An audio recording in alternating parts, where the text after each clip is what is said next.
Olá, seja bem-vindo a mais um conteúdo exclusivo digital aqui do Facebook do Aratu Online, das mídias digitais da Aratu. Eu sou Pablo Reis, tenho a satisfação de ter a companhia de todos aqui em mais uma reunião de pauta. 2018 é um ano muito importante, seu Otoniel, ano eleitoral, eleições para presidente, para governador, para senador, para deputados estaduais e federais. E você tem que ficar ligado na Aratu. Eleições de 2018, você escolhe a Aratu e confirma. Hoje o Reunião de Pauta fala sobre eleições, sobre processo eleitoral e, sobretudo, a respeito da importância do voto.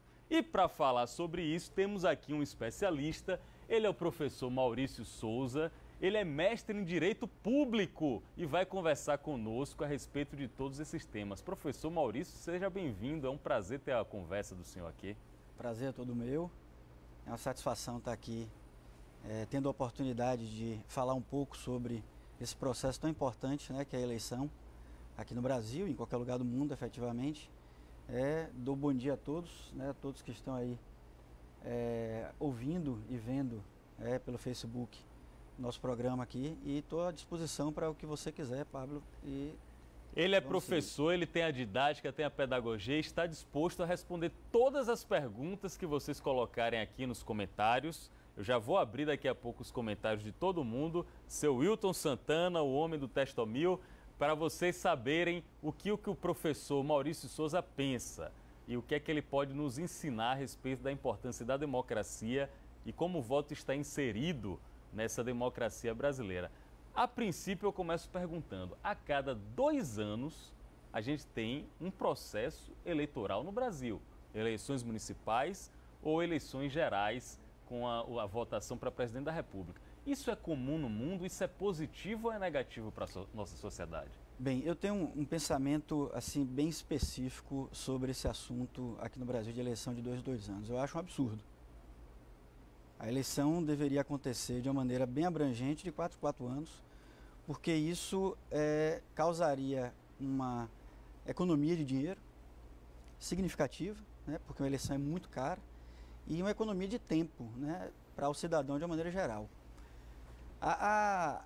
Vamos dizer assim, discussão que tinha no passado, né, ou a desculpa que se tinha no passado, é que o cidadão brasileiro não tinha condições de votar em tantos cargos ao mesmo tempo, porque a eleição demoraria muito, ou seja, contar voto, o próprio passo no dia do voto em si, de colocar o voto na urna, a cédula na urna, isso demoraria muito, e o brasileiro não tinha condições de fazer isso de vez. Agora, com o voto eletrônico, isso se justifica, professor? Pois bem, não se justifica mais. Por quê?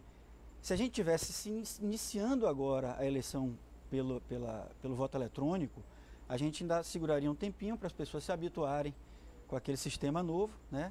Com esse sistema mais rápido, mais dinâmico, e a partir do momento que todos estivessem já acostumados, a gente implantaria a eleição geral de 4 anos para todos os cargos eletivos que nós temos aqui no Brasil. Isso, como eu disse, facilitaria muito a vida da gente, principalmente por uma questão, e essa questão a gente não vê muita gente discutindo isso nas mídias, na televisão, na rádio, no que seja, que é o fato do político se voltar para a eleição naquele determinado ano que ele vai ser candidato, e ele se voltar para a eleição 2 anos a partir dali para ajudar as pessoas que estão sendo candidatas para aquela outra eleição, já que elas os ajudaram, vamos dizer assim, na eleição deles próprios. Estamos com o professor Maurício Souza, ele tocou num ponto extremamente relevante. Inclusive, ele falou aqui, com bastante gentileza, que a mídia não toca nesse assunto, mas a gente vai tocar e temos que tocar nas feridas, viu, seu Otoniel? O político é eleito para um mandato de 4 anos. Ele trabalha o primeiro ano, no segundo ele já está voltado para outra eleição. Aí ele mesmo diz, um ano eleitoral não é um ano de trabalho. No terceiro ele volta a trabalhar e no quarto ele trabalha para a própria reeleição. Exatamente. Quero saber se isso aí está ajudando a sociedade como um todo e mais. Esse ponto é muito importante do voto eletrônico. A última estimativa que eu tive, menos de 1 minuto o eleitor usava para fazer essa votação. Sem dúvida nenhuma. O que o professor Maurício Souza está falando aqui é uma coisa para a sociedade como um todo abraçar e começar a ponderar. O voto cada vez mais rápido, a gente já não poderia aglutinar todas as eleições em uma só e economizar. Quanto custa uma eleição no Brasil, professor? Olha, as estimativas variam dependendo do tipo de eleição, né? A eleição municipal ela é mais barata, obviamente, do que a eleição federal, estadual, mas o gasto que se tem hoje numa eleição como a desse ano é de cerca de 5 bilhões de reais. 5 bilhões de reais, atenção brasileiros, baianos ou até gente que está fora do Brasil pelo Facebook do Aratu Online. 5 bilhões de reais é quanto custa uma eleição geral como essa que a gente vai ter agora, 7 de outubro e talvez com um segundo turno no final de outubro. Wilton, por favor, Eduardo Souza, tem muita gente participando e prestigiando o professor Maurício Souza aqui com a nossa live, Roberta Baraúna, Quitéria Belarmino, Tárcio Dens, Luci Alves, Bárbara Meyer, Cláudia Sampaio, Roberta, Daniele, Vitor Tomás e Miranda Elton. Eu gostaria que todos vocês mandassem suas dúvidas, suas perguntas para o professor. Ele é um especialista no assunto, não é à toa que ele é mestre em Direito Público e também servidor da Assembleia Legislativa da Bahia, conhece da teoria e conhece da prática. Professor Maurício Souza está aqui. Um voto pode decidir uma eleição, professor Maurício? Pode sim, Pablo. Mas antes de responder essa pergunta, eu vou colocar outro problema que nós temos em relação a essa eleição de 2 em 2 anos. É o fato do candidato, daquele que você escolheu, né, para exercer uma função pública, ele dali a 2 anos, não cumprindo os outros 2 anos finais, ele sair, se liberar daquele compromisso que ele tem com o eleitor, com o cidadão, para se candidatar a outro cargo público. Isso, para mim, é um absurdo.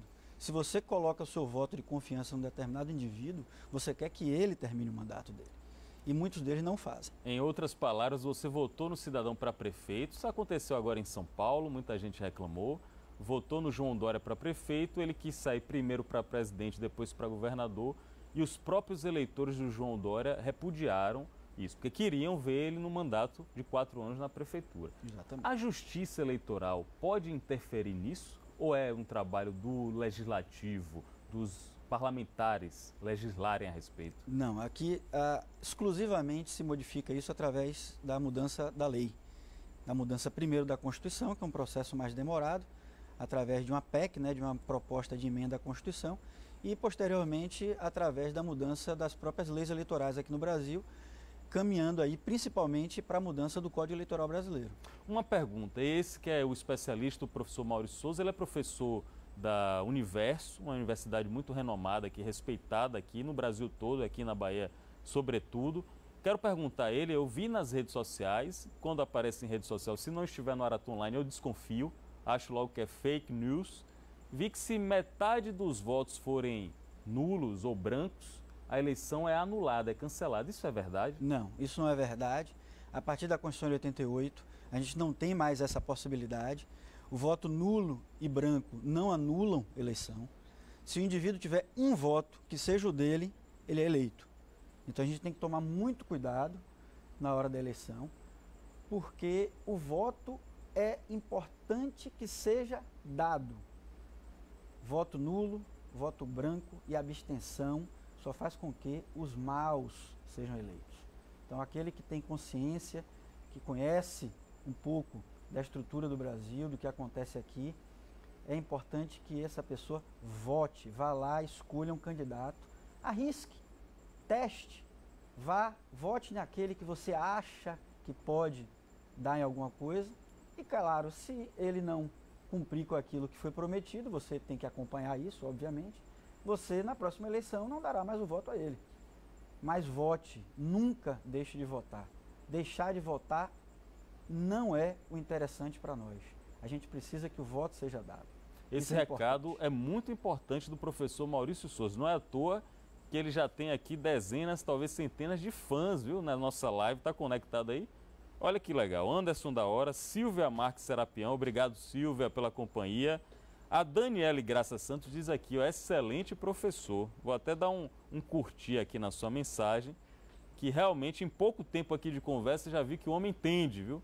Roberta Baraúna fala de São Paulo. Bárbara Meia pergunta, como estão os candidatos à presidência? Como escolher diante da atual situação política do país? Excelente pergunta que eu repasso para o professor Maurício Souza, nosso convidado de hoje, reunião de pauta a respeito do voto. Está difícil mesmo nessa eleição, está muito equilibrada, tem pouco candidato, tem muito candidato, o que é que o senhor acha? A quantidade de candidato, eu acho que está boa, né? Salvo engano meu, a gente tem 13 prováveis candidatos até o momento. Não vale aqui ficar citando ninguém, mas 13 candidatos, né? Alguns de esquerda, outros de direita, alguns de centro, né? Mas que ainda está um tanto quanto complicado para o eleitor escolher, porque ainda não começou, não se definiu efetivamente quem será o candidato e quais são as verdadeiras propostas de cada um. Então é interessante que a gente fique ligado, sempre nas mídias de uma maneira geral, acompanhando isso, para a gente depois escolher certinho para que candidato, né, principalmente a presidência da República, a gente vai votar. Porque a gente está escolhendo ali o rumo das nossas vidas, não esqueçam isso. É o rumo da sua vida, da sua família, das pessoas que você gosta, dos seus amigos, que está ali que está sendo definido pela eleição, principalmente a eleição presidencial esse ano. Não deixe de votar. Vote, escolha qualquer um. Você confia? Vote. Mas fique no pé dele. Isso é importante. Depois a gente tem que acompanhar esse trabalho. Mas vote. A gente só vai ter uma definição dos efetivos candidatos agora para até o dia 15 de agosto, que é quando todos estarão efetivamente definidos como candidatos aqui no Brasil. É o prazo derradeiro para as convenções partidárias. O professor Maurício Souza está repetindo muito, porque isso é exercício de cidadania. Você chegar lá e anular seu voto, você está desprezando o direito. Aqui no Brasil é dever. Eu até quero perguntar ao professor Maurício o que é que ele acha disso, voto obrigatório ou voto facultativo. Mas você está desprezando o direito de escolher quem vai te representar. Elton Miranda está aqui, ele já respondeu, viu, Elton? O professor Maurício respondeu sobre o voto nulo, deixar de votar os candidatos, a eleição pode ser anulada, não pode, segundo a informação aqui do professor Maurício. Silvia Marques cobra mais consciência política. Luci Alves, Adna Cerqueira, Dida Souza do Tribunal de Contas do Estado. Muito obrigado, viu, Dida, por você estar conosco aqui. Janaína Nascimento Pereira, Joaquim Almeida, Renata Cristina. Atenção, viu, Eduardo? Vamos chamar o professor Maurício Souza mais vezes, que é o sucesso aqui de audiência, viu? O homem já chegou botou o nome do professor Maurício na live, botou o nome de Universo, milhares de pessoas já participando. Professor, o que é que você acha sobre a votação eletrônica no Brasil? Pergunta Cláudia Sampaio. E Roberta Baraúna pergunta sobre ficha limpa.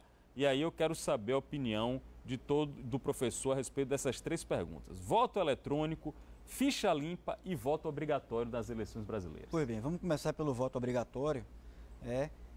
O voto aqui no Brasil tem algumas características, né? O voto aqui é universal, né? Ou seja, recai para todo cidadão, para todo indivíduo que de uma maneira lógica tem condições de votar, né? Exclui-se aí alguns que não estão aptos, vamos dizer assim, de maneira a ter uma relação mais direta com o Estado brasileiro, ou de maturidade até psicológica, né? Então os menores não podem votar, os estrangeiros, mas todos os outros que se enquadram na mesma situação podem votar, por isso que o voto é universal aqui.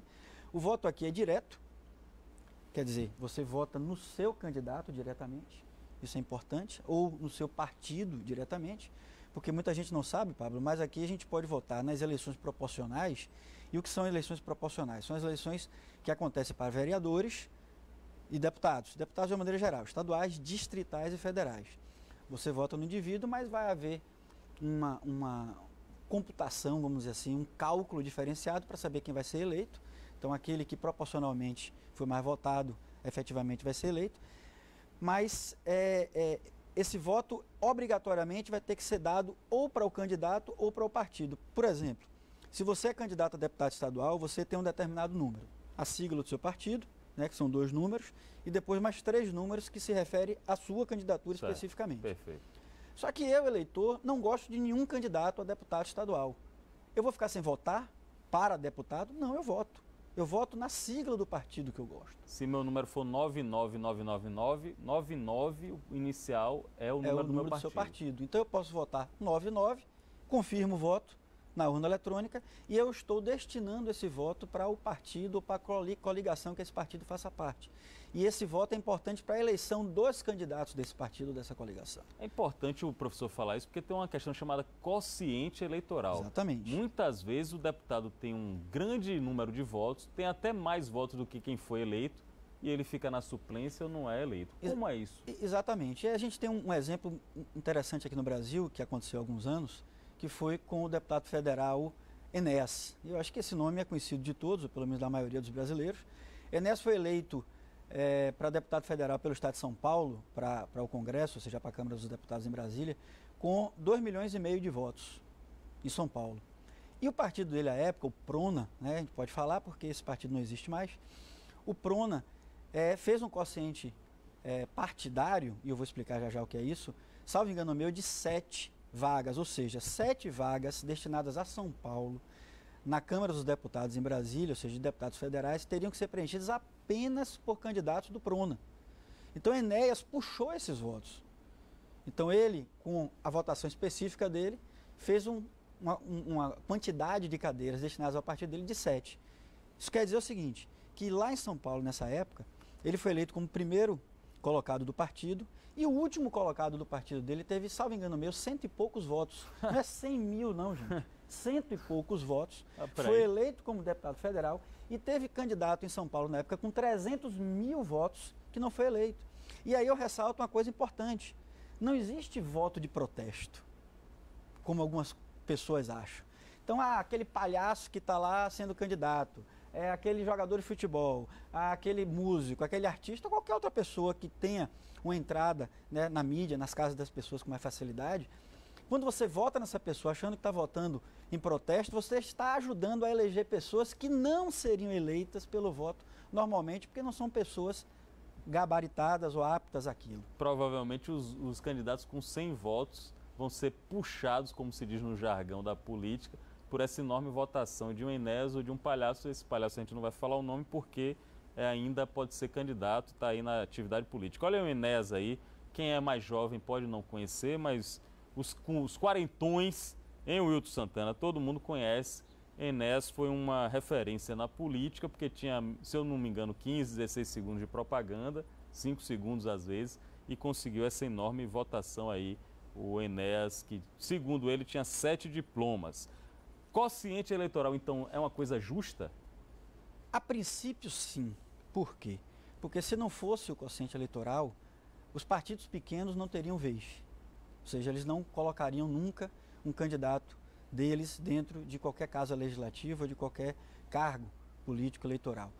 Mas, por outro lado, você termina tendo, vamos dizer, uma injustiça eleitoral direta, porque muitas vezes aquele que tem mais votos em termos quantitativos não necessariamente vai ser eleito e aquele que teve menos votos seria eleito. Aqui na Bahia a gente tem exemplos de alguns anos de candidatos a deputados estaduais com 45 mil, 50 mil votos não ser eleito e candidatos com 9 ou 8 mil serem eleitos aqui, exatamente por causa do quociente eleitoral, que é nada mais do que um número mínimo de um partido ou uma coligação tem que ter de votos para ele ter direito a uma vaga na Casa Legislativa.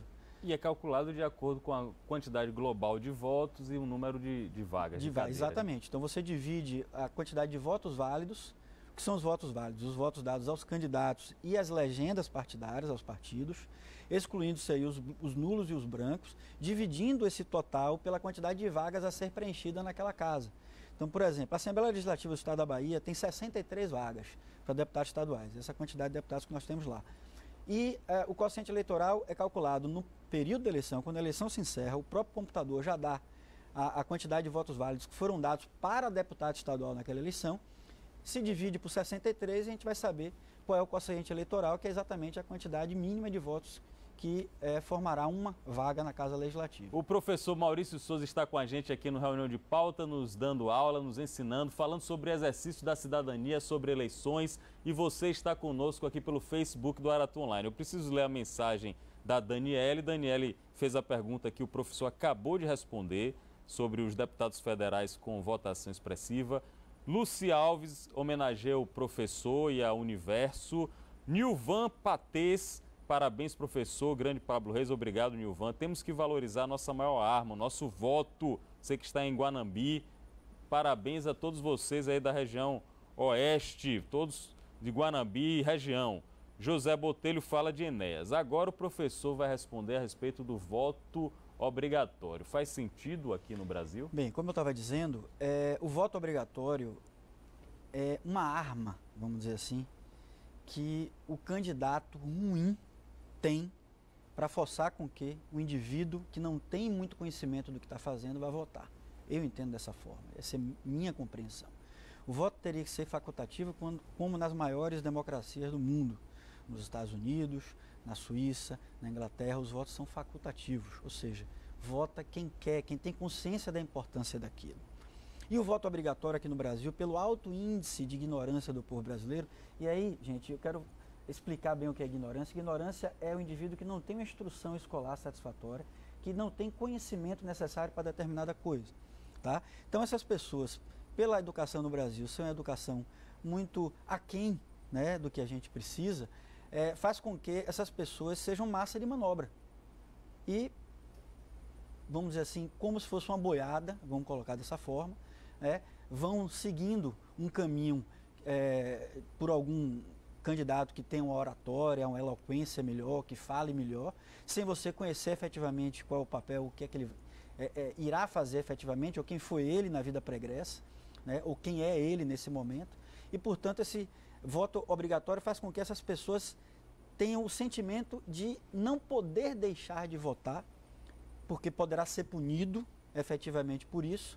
E essas pessoas que não têm esse discernimento necessário, muitas vezes elegem uma pessoa que não deveria ser eleita, efetivamente. Eu entendo que se o voto fosse facultativo, só iriam votar efetivamente as pessoas que têm o mínimo de consciência nisso.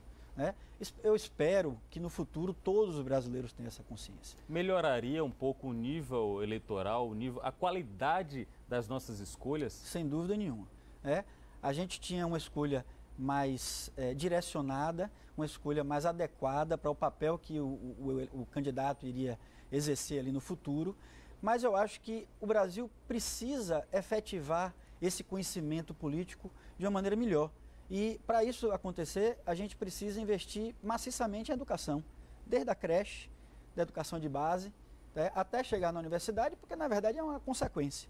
Se a gente tiver educação de base satisfatória, a gente vai ter universitários, né, de maneira também satisfatória e pessoas mais preparadas para votar efetivamente.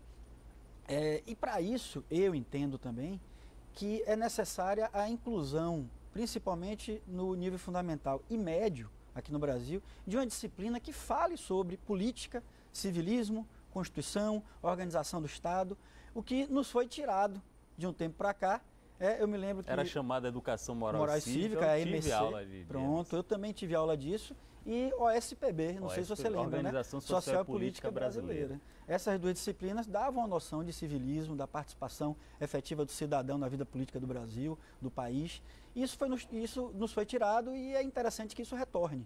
Tem um projeto de lei no Senado, capitaneado pelo senador Romário, todo mundo conhece, que tentando obrigar que as escolas públicas no Brasil tenham obrigatoriamente uma disciplina voltada para a Constituição, para um conhecimento mínimo da Constituição brasileira.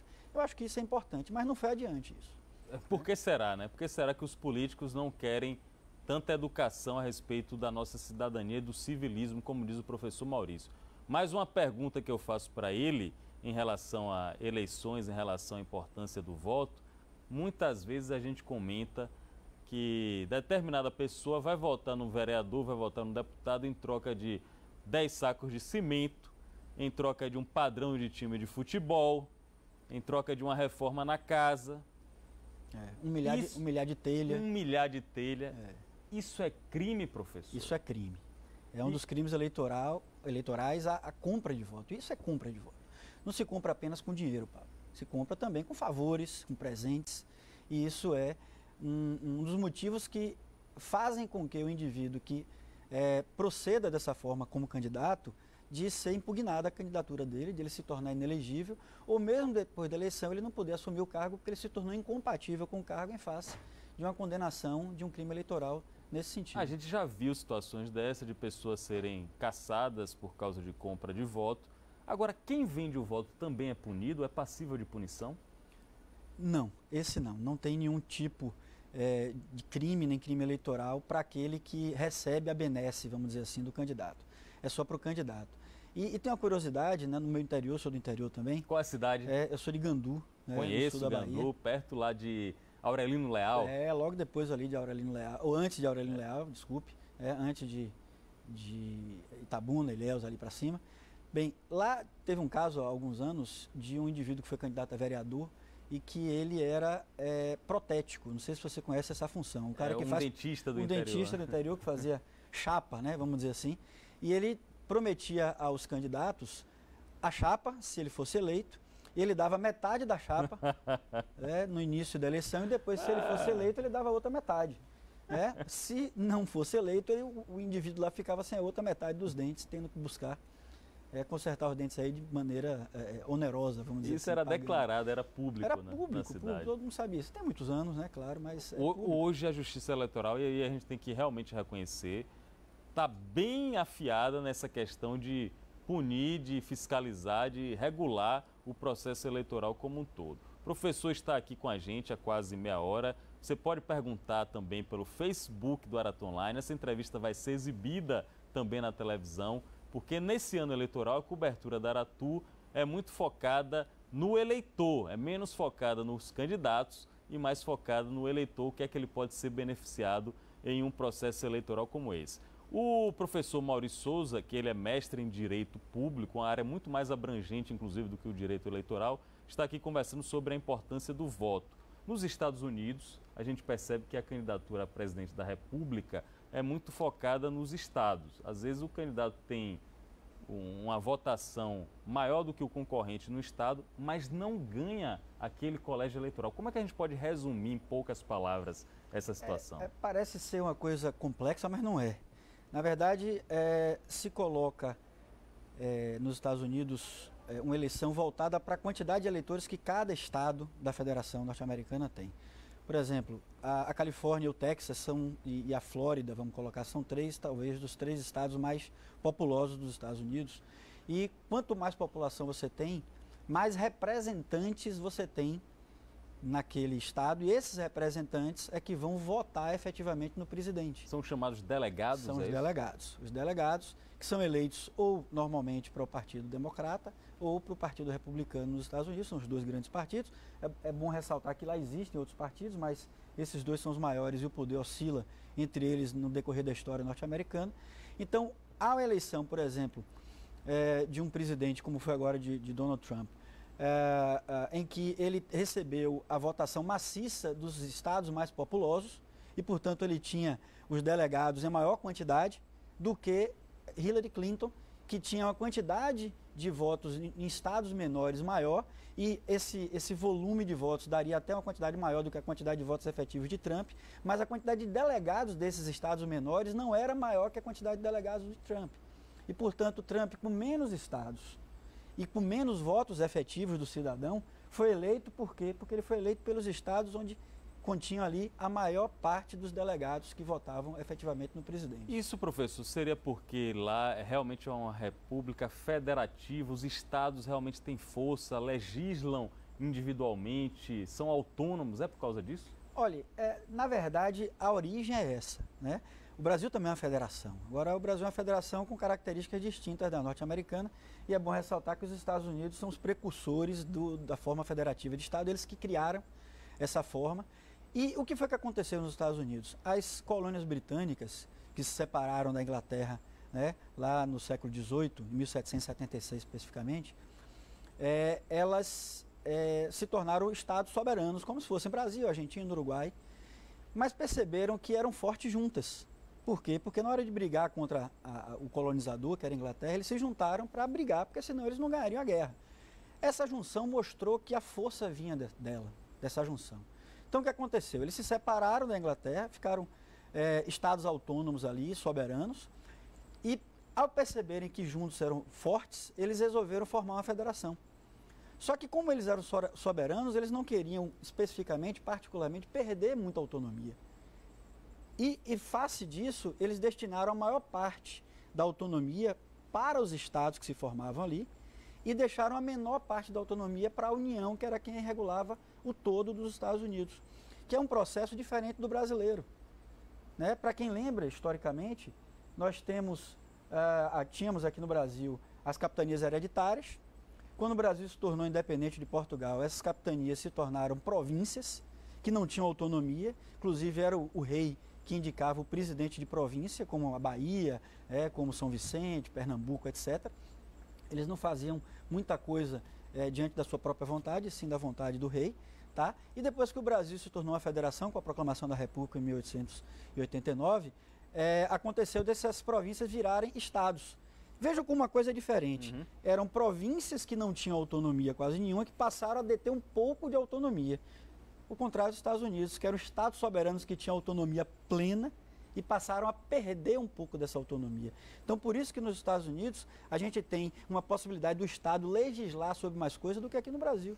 Muito legal. Esse é o professor Maurício Souza. Ele é mestre em Direito Público e professor de Direito Constitucional da Universo. E aqui parece realmente que é uma celebridade, viu, dona Bárbara?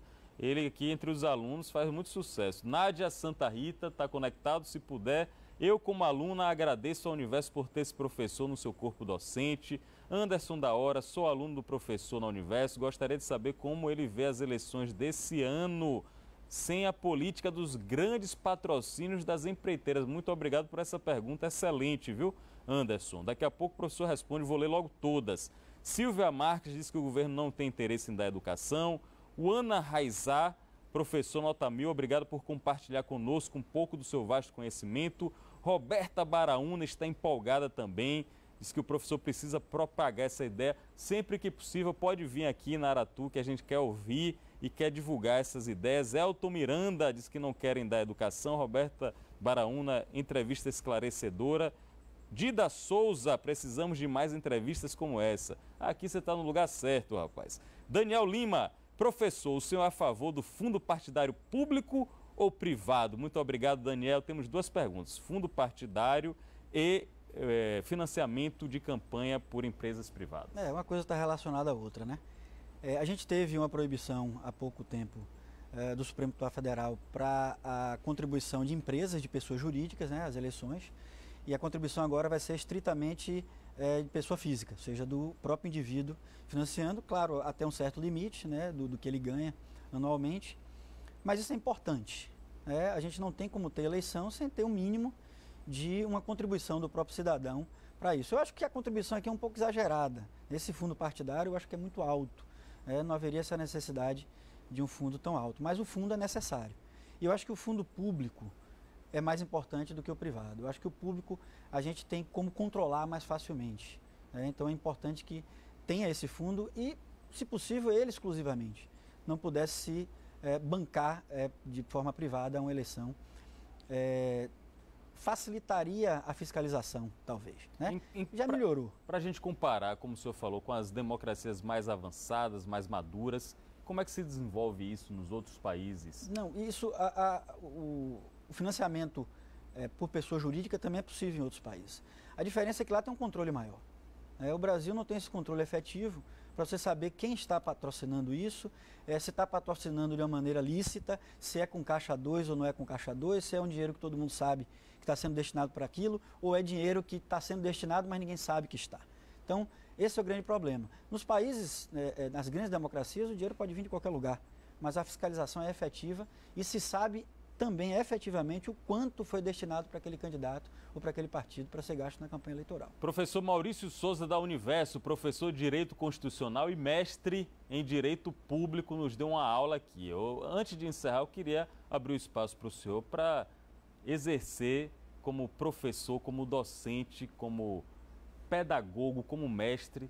Nesse momento aqui, por favor, fazer um convite ao exercício da cidadania efetiva. Por favor, professor. Claro, e eu vou utilizar esse espaço final, Pablo, para responder conjuntamente duas perguntas que foram feitas anteriormente, que ficaram guardadas aqui em minha cabeça, que foi o que é que eu achava da urna eletrônica. Sim. Né?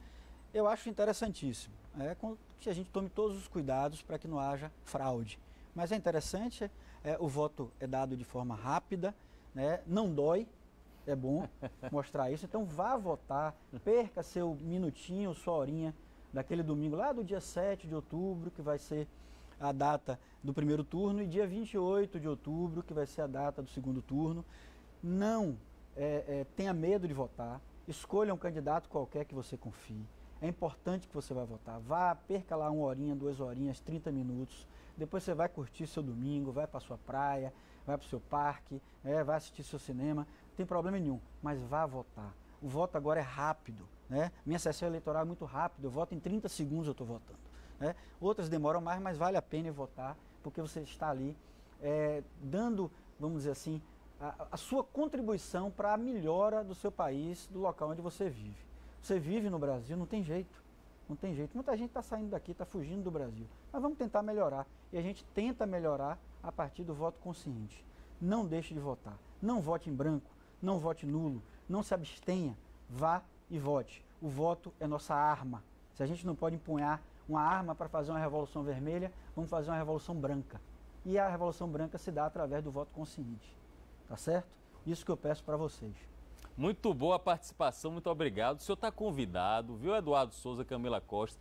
Falando de eleição, esse homem tem que estar aqui na Aratu, viu? Parabéns ao senhor e parabéns ao Universo pela qualidade do corpo docente que eu estou conhecendo agora. Estou surpreso, estou admirado pelo nível que vocês estão colocando aí na sala de aula. Muito bom gosto, parabéns. Eu quero encerrar esse programa, essa live, dizendo que esse conteúdo também vai passar na TV Aratu. Vocês podem compartilhar.